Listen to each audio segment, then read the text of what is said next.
Se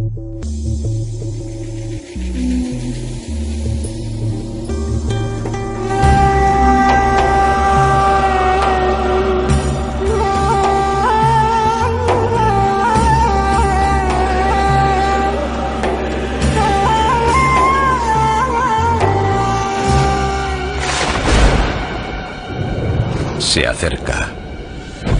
No hay escapatoria. Durante Halloween, desaparece el velo existente entre este mundo y el más allá. Y entonces se abren los infiernos.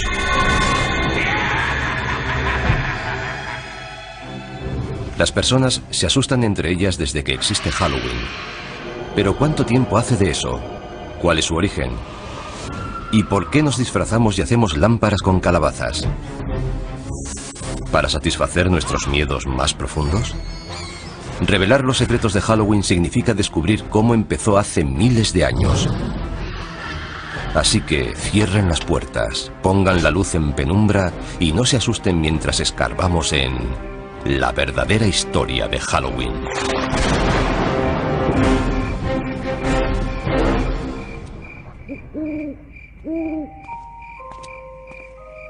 ¿Cómo se puede describir Halloween sin que parezca que estás loco? Niños disfrazados van de puerta en puerta y nos amenazan. Nosotros, como respuesta, les damos golosinas. ¿Pero por qué? ¿Por qué tallamos caras en frutos y encendemos dentro velas? ¿Y por qué adornamos nuestras casas con ataúdes y tumbas? Lo cierto es que disfrutamos pasando un miedo de muerte. Halloween consiste en ser otro, en salir de nuestra propia piel. Lo soportamos porque sabemos que es solo una noche.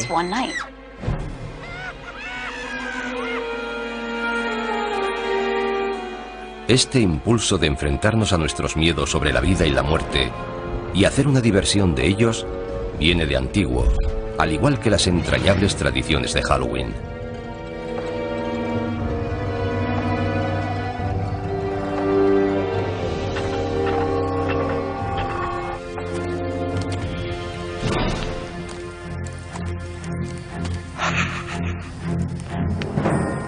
Tiene un origen muy antiguo que se remonta al calendario celta.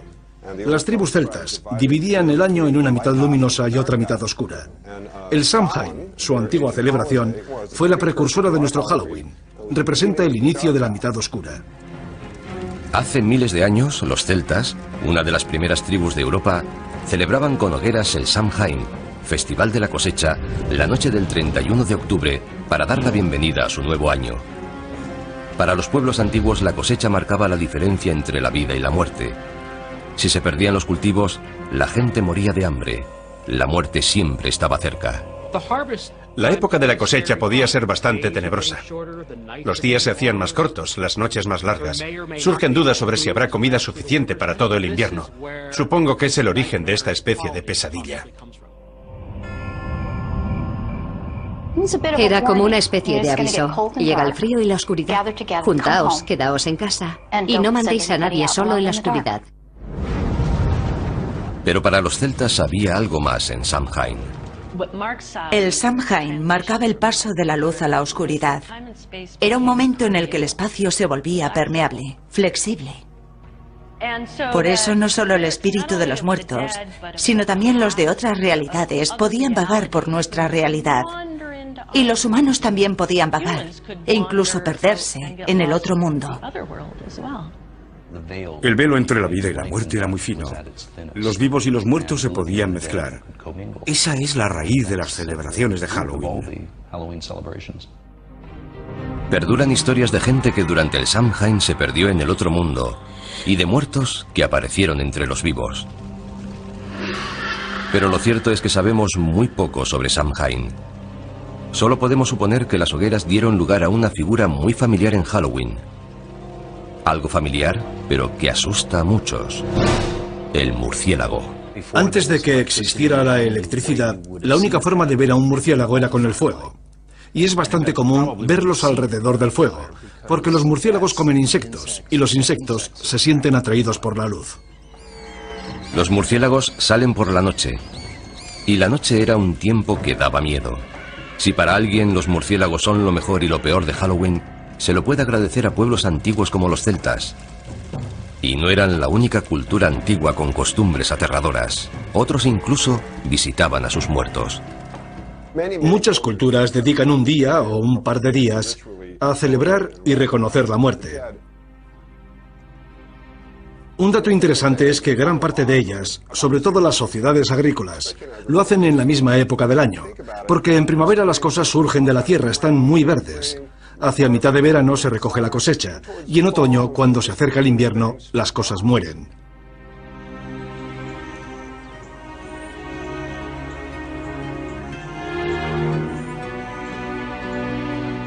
Pero ¿cómo han llegado hasta nuestros días esas tradiciones antiguas? En la cultura occidental fueron preservadas principalmente por los cristianos. En un curioso e inesperado giro de la historia, cuando el cristianismo se comenzó a extender, adoptó y readaptó las costumbres paganas en vez de intentar acabar con ellas. Eso facilitaba la conversión de los paganos. Un festival pagano clave que recibió el maquillaje cristiano fue Lemuria. En él, los celebrantes aplacaban a la muerte y culminaba el 13 de mayo. Era el más espeluznante de los días que tenía el calendario romano para celebrar la muerte. Durante Lemuria, lo que denominaban las larvas, los fantasmas de los fallecidos volvían para perseguir a la gente. Para acallar a los muertos, los paganos romanos echaban leche sobre sus tumbas o les ofrecían pastelitos. Pero en el siglo VI después de Cristo, la Iglesia adoptó Lemuria, convirtiendo el 13 de mayo en el Día de Todos los Santos, un día en honor de los muertos más sagrados de la cristiandad. Establecer esa fiesta fue un intento de cristianizar aquel festival pagano, pero se hizo manteniendo muchos de sus significados. La versión cristianizada de Lemuria tuvo tanto éxito que los líderes de la Iglesia tomaron la decisión de crear Halloween. Trasladaron el Día de Todos los Santos, o Hallows Day, al 1 de noviembre, para quitar toda la fuerza al Samhain pagano. Como Samhain se celebraba la noche del 31 de octubre, antes del Día de Todos los Santos, el 1 de noviembre, la gente comenzó a llamar a Samhain All Hallows Evening, la víspera a All Hallows Day. El término se fue acortando hasta convertirse en All Hallows Even y finalmente en Halloween. Luego, para jugar sobre seguro, la Iglesia dio un paso más, añadiendo una fiesta no solo en honor de los santos, sino de todos los cristianos. El 2 de noviembre se convirtió en el Día de los Difuntos, un día autorizado por la Iglesia en honor de los difuntos.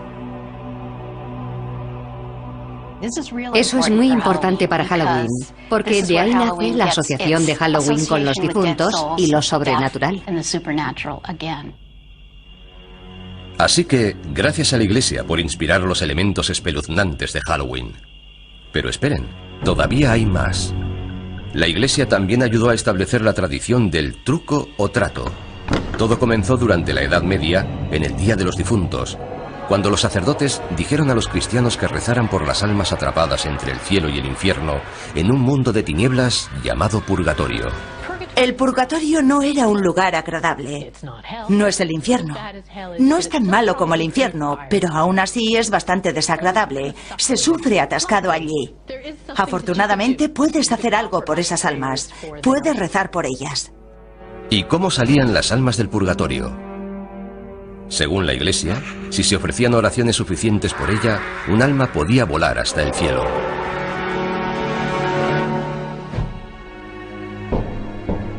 Esto condujo a una costumbre medieval que guarda mucha similitud con el truco o trato actual.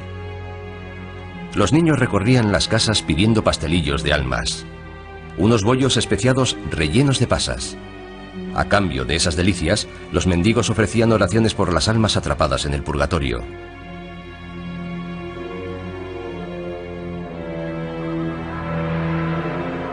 Este precursor del truco o trato actual se convirtió en una preocupación para los cristianos medievales, al igual que otro futuro elemento esencial para Halloween: las brujas. Para la gente de la Edad Media era perfectamente lógico creer que había demonios y brujas. Si había demonios y brujas y eran responsables de las cosas malas del mundo, era lógico perseguirlos y matarlos. Así veían el mundo. El pánico a las brujas del siglo XVI contribuyó a establecer el aspecto del personaje que para muchos personifica Halloween. Casi siempre mujeres, las brujas eran consideradas aliadas de Satán. Seguramente eran curanderas que tenían remedios y ritos transmitidos oralmente de generación en generación. En algún momento, por alguna razón, comenzaron a resultar sospechosas para la gente religiosa que las rodeaba. Y muchos de los símbolos asociados con estas mujeres, que seguramente vivían solas, y por supuesto es probable que fueran excéntricas, se acabaron relacionando con las brujas. Con el tiempo, a medida que más y más mujeres fueron siendo acusadas de brujería, sus objetos cotidianos de cocina adquirieron dimensiones siniestras y se han convertido en iconos de Halloween. Algo tan mundano como una escoba se convirtió en un elemento del mal, además de en un medio de transporte. Otro accesorio presente en la guarida de todas las brujas era perfecto para cocinar pociones maléficas: la marmita. Las marmitas se hicieron muy populares. Naturalmente, era algo que había en todos los hogares de la Edad Media. Era un elemento básico para cocinar.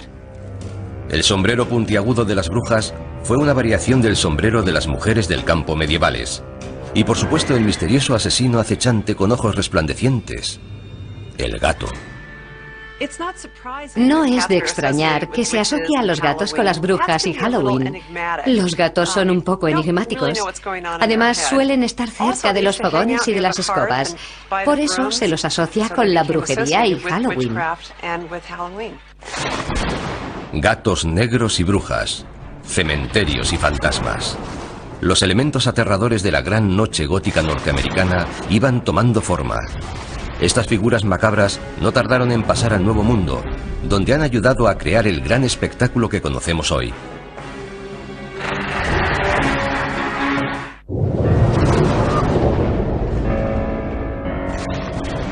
Hogueras, adoración a los muertos, mendigar pastelillos. Los elementos del Halloween actual acosaban a Europa a finales del siglo XVII. Pero todavía no se habían unido formando una aterradora fiesta laica. La historia comenzó a consolidarlos y a dar vida a una extraña celebración de la muerte. La muerte es la base de esta fiesta.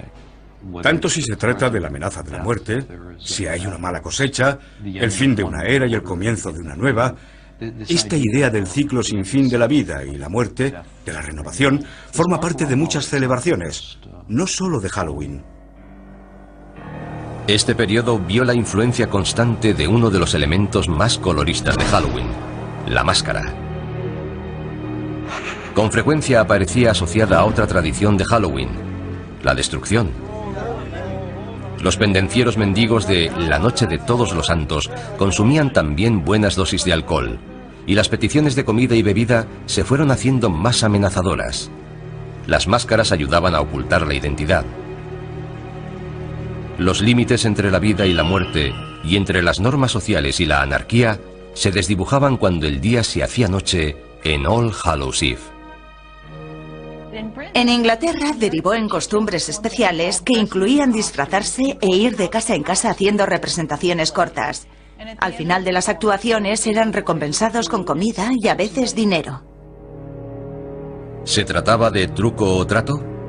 No exactamente, pero había cierta semejanza.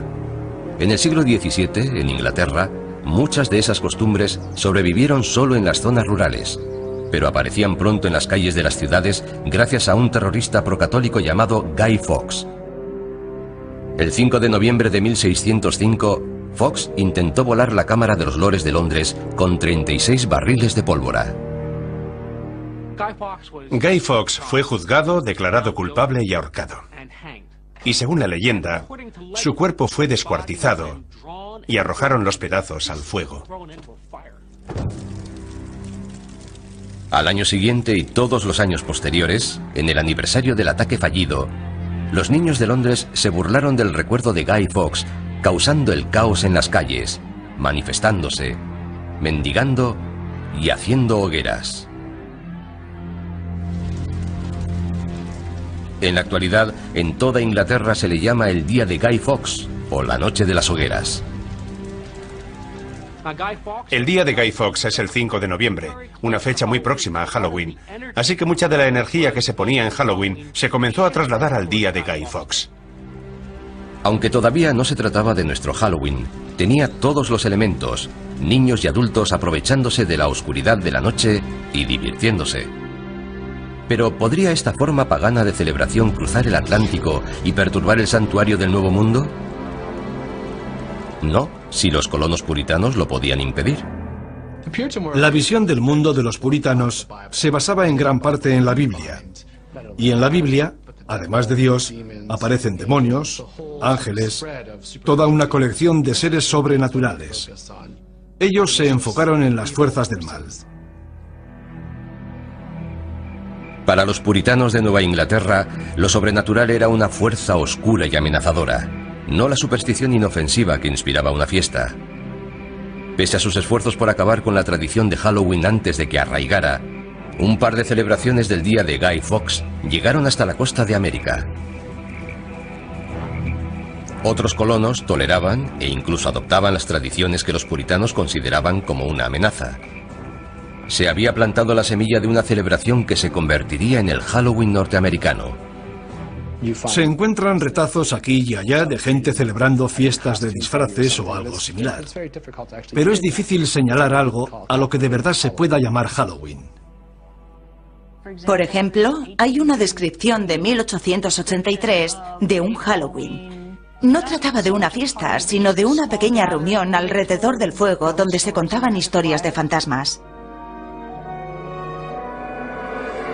Algo más espeluznante. La imagen de un espíritu o fantasma se iba a unir a los esqueletos y las brujas en una danza macabra de Halloween. A mediados del siglo XIX, Norteamérica se preparaba para una celebración mucho más oscura.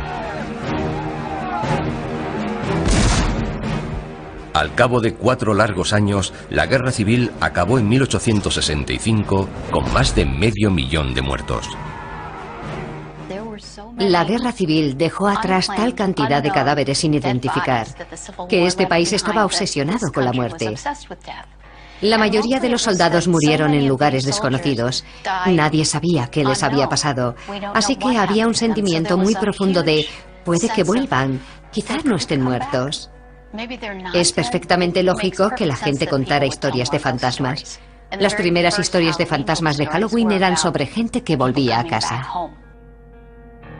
Es la época en la que empezó de verdad la historia del Halloween norteamericano. Después de la Guerra Civil, cuando los inmigrantes escoceses e irlandeses trajeron con ellos sus costumbres rurales del Halloween del Viejo Mundo, colaboraron a que se fijaran más las tradiciones del Halloween norteamericano. Para los escoceses era una noche que daba miedo. Hasta muy tarde se siguió hablando del coco en Halloween. El coco. Una especie de fantasma amorfo, molesto, que acosaba a los niños escondido bajo las camas, llamando a las ventanas o acechando desde puertas y torniquetes. Se creía que había cocos de muchos tipos, lo que significaba que la noche de Halloween, al cruzar cualquier puerta, podía haber algo esperándote. El símbolo más conocido de Halloween, las calabazas farol o jack-o'-lantern, también empezó como una tradición europea. Pero el prototipo no se tallaba en una calabaza. Hay una leyenda importante acerca de un personaje llamado Jack O'Lantern. Jack era un follonero. Era tan malo que consiguió incluso que lo echaran del infierno, que no es fácil de conseguir. Pero el demonio sintió pena por él, así que sacó un ascua del fuego del infierno y se la dio a Jack. Jack cogió el ascua, la colocó dentro de un nabo vaciado y se fue por el mundo. Esa es la leyenda de Jack O'Lantern.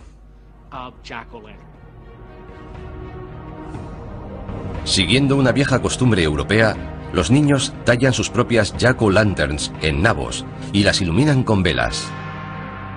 La primera referencia que tenemos en los Estados Unidos de la jack-o'-lantern pertenece a Nathaniel Hawthorne, el autor de Cuentos 2 veces contados.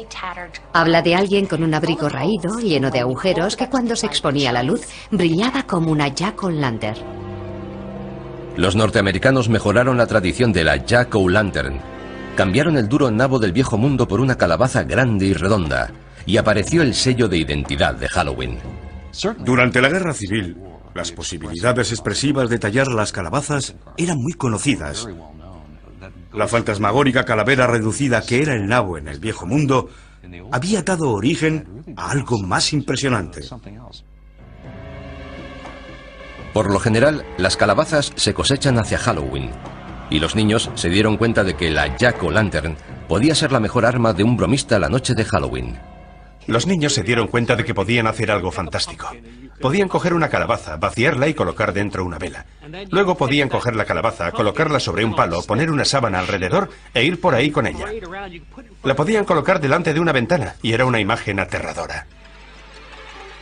Las Jack-o'-lanterns se convirtieron rápidamente en la cara de Halloween, y los inmigrantes escoceses e irlandeses también trajeron con ellos el Halloween más bullicioso y bromista. En la noche de Halloween, a finales del siglo XX, había un mundo oscuro de problemas esperando a los muchachos norteamericanos.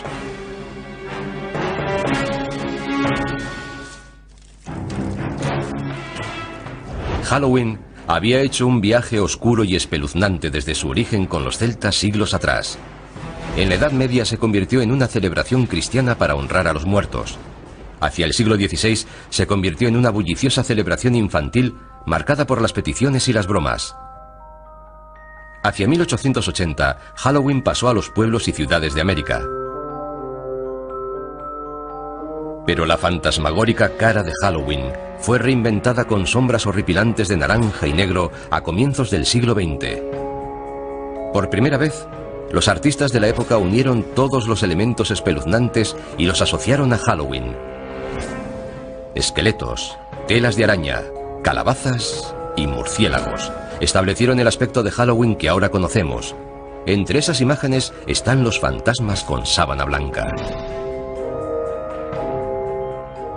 La sábana que llevan los fantasmas tiene su origen en la mortaja, la tela con que tradicionalmente se envolvía a los cadáveres antes de enterrarlos. ¿Y las Jack-o'-lanterns? La gran sonrisa recuerda el rictus de la cara del muerto, igual que la nariz triangular. Aunque se considere como algo divertido, la muerte sigue estando presente en esta imaginería. Los demonios con cuernos provienen de la descripción medieval de Satán. ¿Y las brujas? De la histérica caza de brujas que barrió Europa y la América puritana. Las brujas se hicieron muy populares en la primera mitad del siglo XX, por eso se relacionaron de forma natural con Halloween. Pero hubo un cambio en nuestra forma de percibir a las brujas. Las brujas del siglo XIX eran viejas, tenían la nariz grande y verrugas. Las brujas del siglo XX son más atractivas, lo que hace que Halloween, además de dar miedo, resulte un poco travieso. Halloween, además de vestir los viejos disfraces con disfraces nuevos, también iba creando nuevas tradiciones y bastante malas. ¿Se estaba saliendo de cauce Halloween a principios del siglo XX? Para desgracia de las autoridades y propietarios, la respuesta era sí. Se hacía cualquier tipo de travesuras imaginables. En aquella época la gente tenía carros.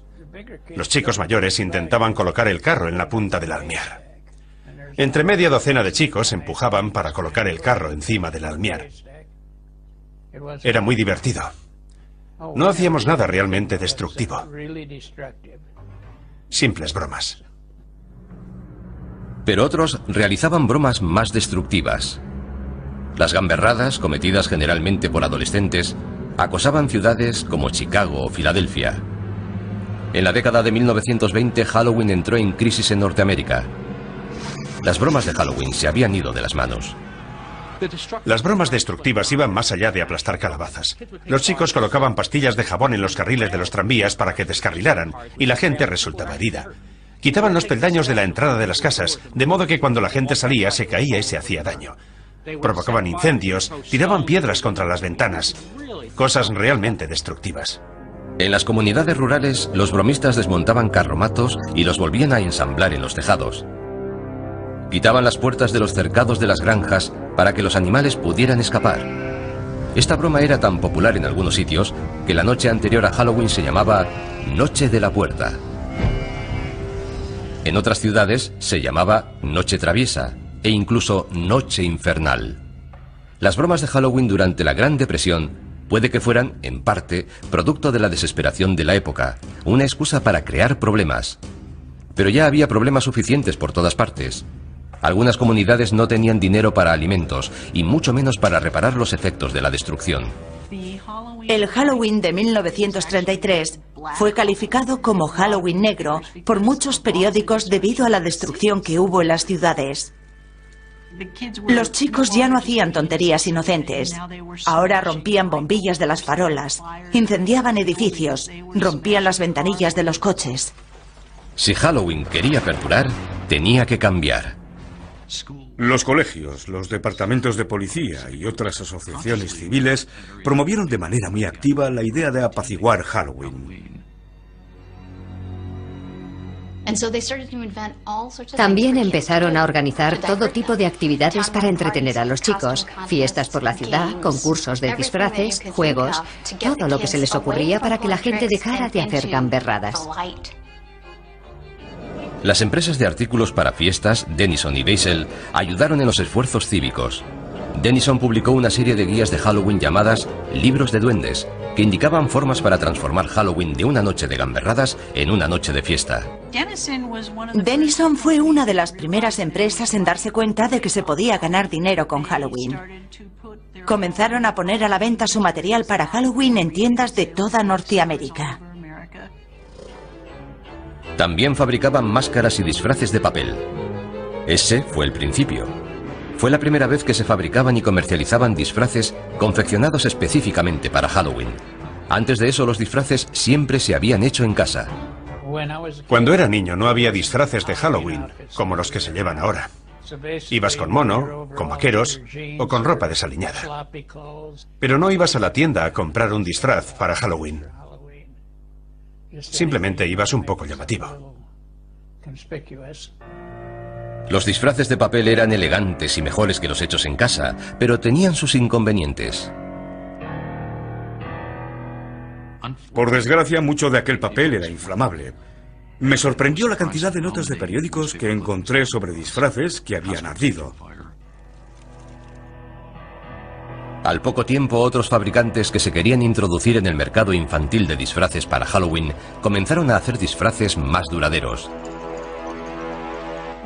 Los primeros disfraces confeccionados de Sears aparecieron hacia 1930 y ya no pararon. Los disfraces se inspiraban en los personajes de la radio y los tebeos. Disfraces para fiestas, disfraces para el campo, para desfiles callejeros, para fiestas en los colegios, fiestas en las iglesias. Halloween era un gran acontecimiento social. Los desfiles de Halloween también contribuyeron a sacar la celebración de las sombras y llevarla a la vista del público. Puede que Allentown, Pensilvania, celebrara el primer desfile en 1905, pero otras poblaciones no tardaron en seguirla. Toms River, Nueva Jersey, en 1919, Anoka, Minnesota, en 1920. Desde aquella época, Anoka ha celebrado el desfile todos los años. De hecho, la ciudad se llama a sí misma la capital mundial de Halloween.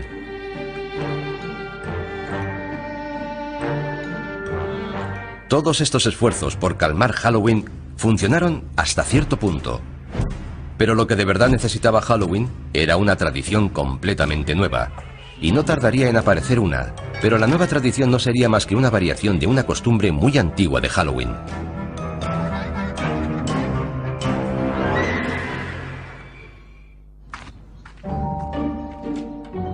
Hola. Truco o trato. La frase que derrama cataratas de caramelos en calabazas de plástico y fundas de almohada por toda Norteamérica la noche del 31 de octubre. Y aunque sea una costumbre con varios siglos de antigüedad, la frase truco o trato tiene seguramente menos de 100 años.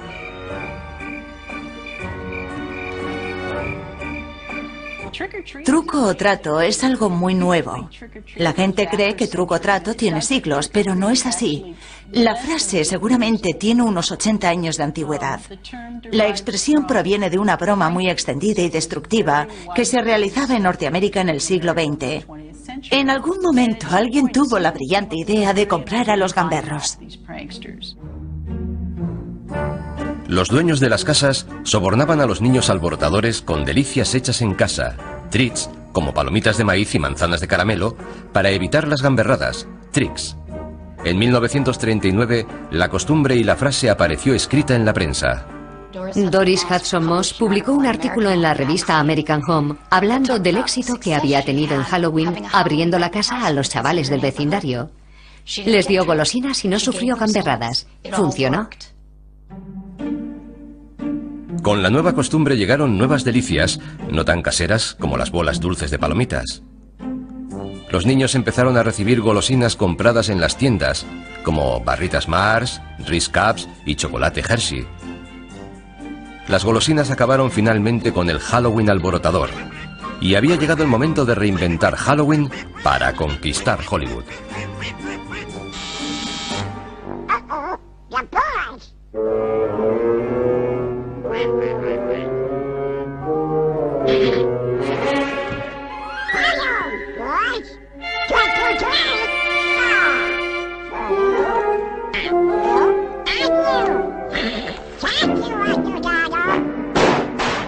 Halloween se estaba convirtiendo en un fenómeno de la cultura pop, una fiesta nacional adoptada por millones de personas que se lanzaban como carroñeras a disfrutar de dulces fabricados de manera industrial. De niño me encantaba Halloween.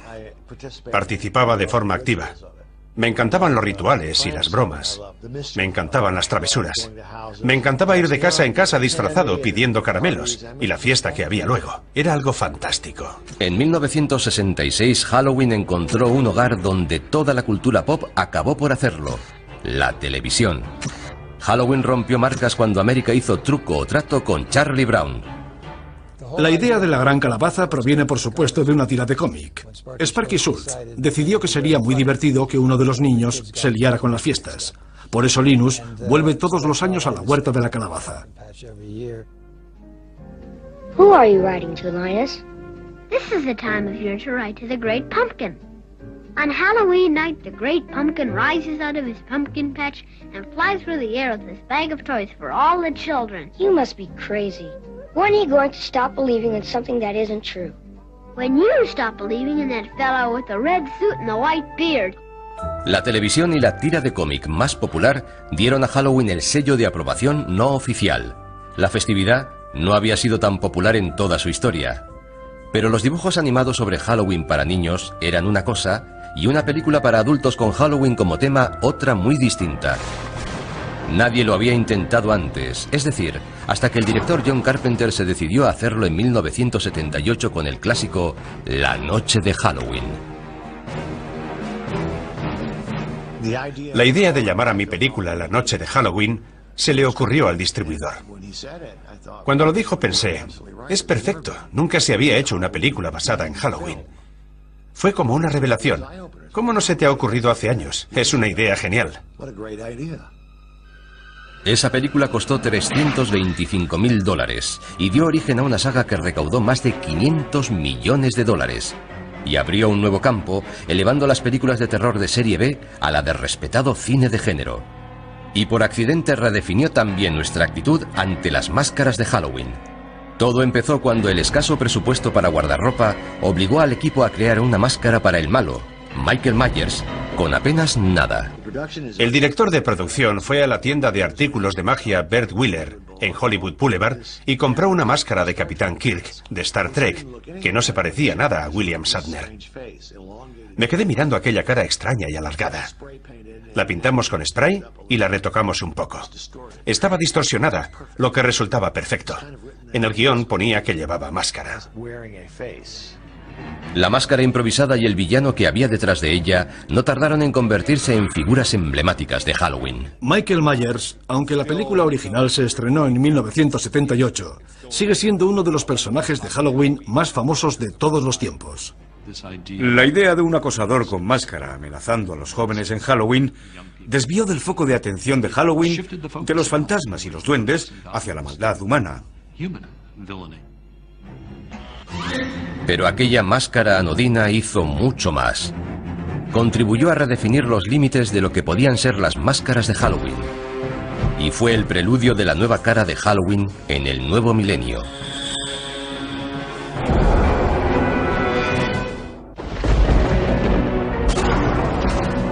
Durante cientos de años, las máscaras y las vestimentas han sido la forma de disfrazarse de los asistentes a las fiestas. Ahora se han convertido en un negocio que mueve millones.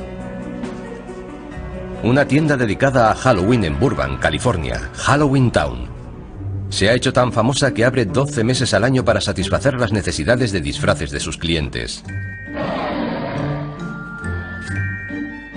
Teníamos este negocio desde hacía 10 años y queríamos que fuera algo especial. Así que decidimos abrir todo el año, tener una tienda permanente decorada de forma aterradora. Pone a la gente de humor para comprar en Halloween. Hay material para Halloween por toda la tienda, pero el corazón del negocio de Halloween Town son las máscaras. Tenemos decenas de máscaras, tenemos los mejores zombies, los mejores payasos. Las máscaras y los disfraces han sido siempre un buen método para librarse de las culpas. En una situación como Halloween, resultan perfectos.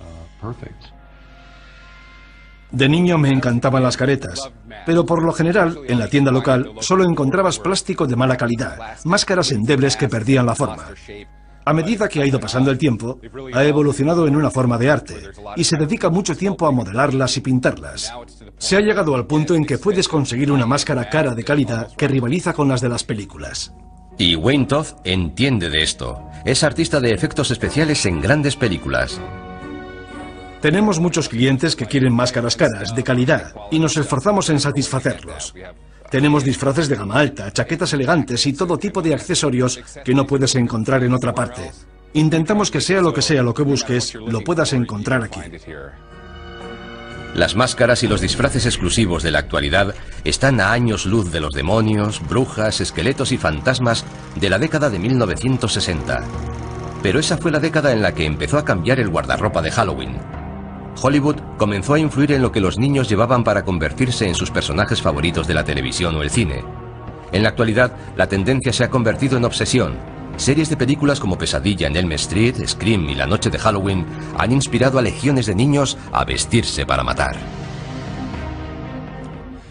Llevar la máscara del asesino, del fantasma o del esqueleto te da una sensación de seguridad y también de poder. Porque el monstruo no te puede atrapar si tú eres el monstruo. Las máscaras de los asesinos psicópatas forman parte de la evolución de los gustos en Halloween. La única regla ahora es que no hay reglas. Las máscaras se inspiran en la cultura pop, la religión, la política, lo que sea. Y cada vez más las caras que hay detrás de ellas no son de niños, sino de adultos. Halloween se ha convertido en una actividad para adultos. Y no creo que fuera ese el caso hace 50 o 60 años. Se trata de un día específicamente dedicado a que puedas ser lo que no eres normalmente. Te puedes ocultar detrás de una máscara, puedes llevar ropa que jamás llevarías el resto del año, y la gente disfruta con ello. Lo cierto es que el Halloween del siglo XXI es tanto una fiesta para adultos como para niños. Tenemos niños que han crecido y sienten mucha nostalgia por Halloween. Así que Halloween vuelve a cambiar y se convierte en una celebración para adultos. El negocio actual de Halloween atiende a todo el que se quiera unir al espíritu de la celebración con fiestas temáticas y atracciones como casas encantadas. Hace 50 años, cuando eras demasiado mayor para truco o trato, te tenías que quedar en casa repartiendo caramelos. No tenías actividades para hacer.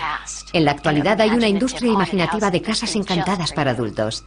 En los Estados Unidos funcionan todos los años unas 4.000 casas encantadas.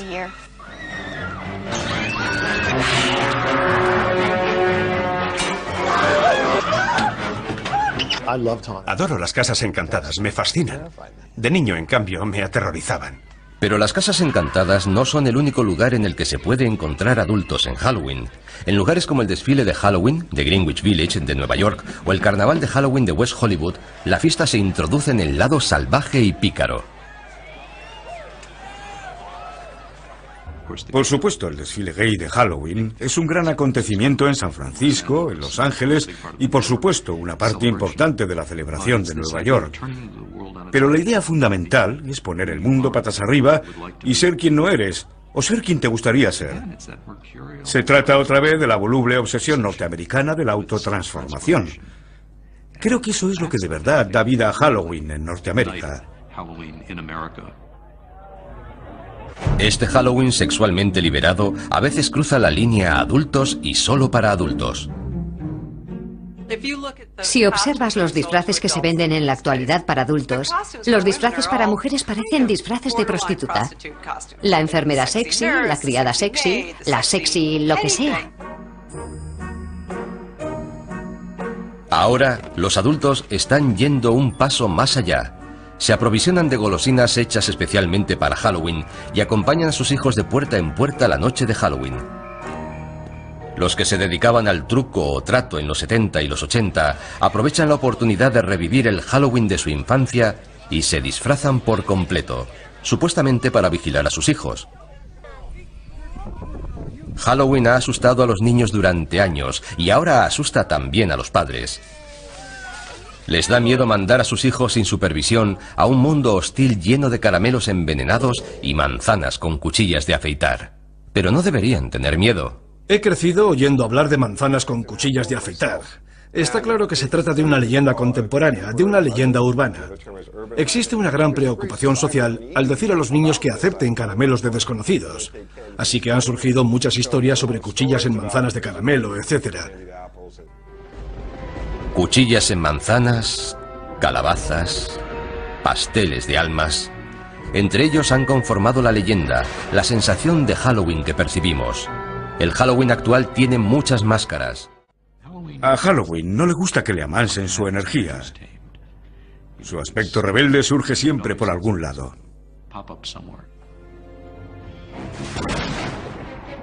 Si miramos con atención, veremos que Halloween es un escaparate de todo lo que teme el hombre. Así que cuidado con las casas encantadas y las puertas chirriantes, las sábanas hinchadas y la luna llena.